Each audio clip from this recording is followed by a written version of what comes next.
Throughout the study of Golda Meir, we have encountered a variety of sources, each pertaining to their unique perspective, allowing us to gain a greater understanding of Meir's historical significance. From youth, she held Zionist beliefs and values, which resulted in the importance of political action throughout her life. Meir became a prominent figure during her time as a diplomat, signatory of Israel's independence, and eventually the first female prime minister of the country. Zionism at its core is a Jewish nationalist movement which Meir embraced and became a formidable force for as she rose the ranks of leadership. Her rise to leadership began after graduating from university as she lectured on Labour Zionism, as stated by the Jewish Women's Archive. Due to her beliefs, Meir joined a kibbutz in Mohavia where she further solidified her Labour Zionist values. In World War II, Meir argued for the Zionist cause by negotiating with the British mandatory authorities. According to Britannica, during this time, she was a forceful spokesman for the Zionist cause. As mentioned before, she was a seniority of Israel's independence. She did this hoping for the protection and independence of the Jewish nation.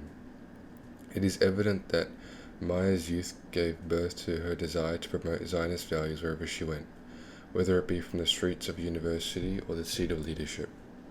Meir's behavior towards feminism was somewhat confusing and ambiguous to many. One would think that becoming the first female Prime Minister of Israel was a breakthrough for feminism. However, according to the journal article, Golda Meir's Reluctant Feminism, The Pre-State Years, Volume 19, she said that being a woman had never been an obstacle. She leaned towards aligning herself with men, fearing that embracing feminism could detract from her Zionist goals. This idea is also supported in the Times of Israel, as it reads, she shied away from fully embracing the women's rights movement. On the surface, she could be seen as devoid of feminism, yet her life actions presume otherwise, as she defied contemporary stereotypes by pursuing education and a political career as a diplomat involving working with men. Meir was undeniably a force for feminism by means of action, but in spite of that, she spoke as though she wasn't, thus demonstrating her ambiguous and even ambivalent attitude towards feminism. While some sources highlight Meir's leadership during the Yom Kippur War, others offer contrasting views. For example, during the beginning stage of the war, Meir received a call from her military secretary warning about how Egypt and Syria were planning to attack Israel.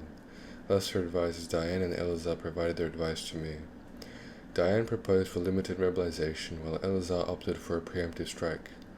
Meir opted for Diane's proposal. The Times of Israel bluntly stated that Meir made one decision as a grandmother rather than as Prime Minister. She was 75 at the time. Moreover, she refused to engage Egyptian President Anwar Sadat in diplomatic negotiations in lead-up to the war, as stated by the Jewish News. Yet, on the other hand, there is the idea that Meir is a victim to all the men she surrounded herself with, therefore not capable of making her own decision. Such is argued by the biography, The Only Woman in the Room, or how, in the journal article, Golda Meir's Leadership in the Yom Kippur War, Volume 29, stated that she did not despair or give up.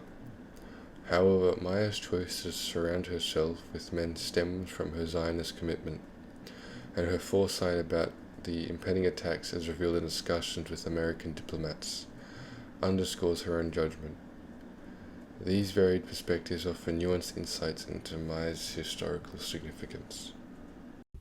The journal article, Golda Meir's Reluctant Feminism, The Pre-State Years, is a secondary source which we used that provides information on both Meir's personal perspective on the feminist movement as well as the feminist perspective on Meir. The perspective of the source is of Shrai Triger, a male professor of Israel studies. He analyzes Meir's relation to feminism with a contemporary hindsight of the 21st century. This contemporary perspective can be seen in the quote, "She kept stressing that being a woman had never been an obstacle for her," in brackets, which was inaccurate. The source has a consistent tone throughout, even when presenting two pieces of conflicting information from different points of view, and on top of that was published by Indiana University, hence increasing the reliability of the source since it provides multiple, reliable and informative contexts while still remaining unbiased.